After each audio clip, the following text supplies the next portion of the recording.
Hello there, so your one first of your PC has been assembled.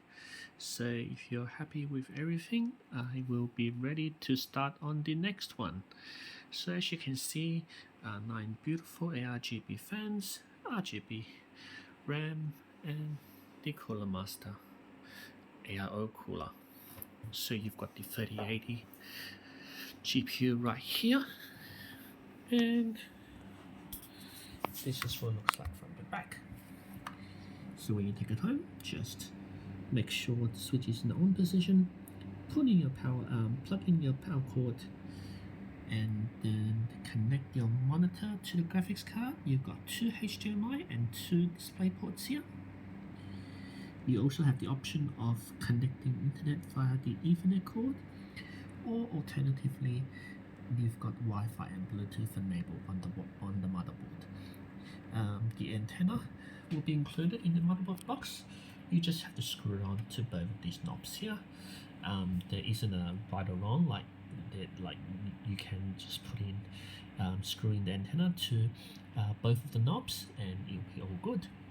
So you've got a whole bunch of USB-C, USB 3 and USB 2 ports. Don't use these 2 display connectors. They will not work because they connect to the CPU and not the GPU. We've got some additional ports up the top here, audio jacks, the switch that controls the front RGB strip, as well as the power cord. Showing you the specifications of the PC. So we've got a NVIDIA control panel for the RTX 3080. We've got 1TB NVMe SSD. And we've got 32 gigs of RAM with the 12th Gen i9 12900F and Windows installed and updated.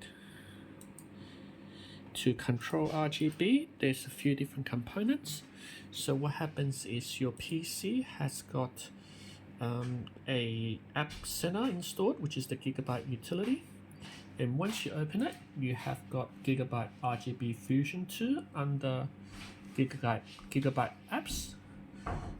When you open it, you have the option of controlling the cooler RGB as well as the top 3 fan RGB by selecting digital LED. So once you select it, you can either have different variations of colors or digital wave, which is the standard rainbow color. You can have static colors as well, so you can definitely just play around with this utility to control the AIO.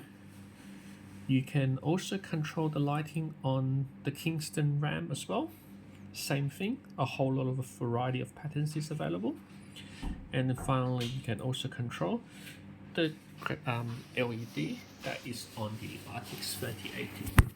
A bit hard to see, but essentially there's a bit of LED bar underneath the GPU here.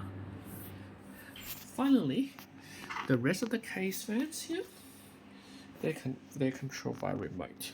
So you can, quite simply, click through the different patterns, or have it on rainbow,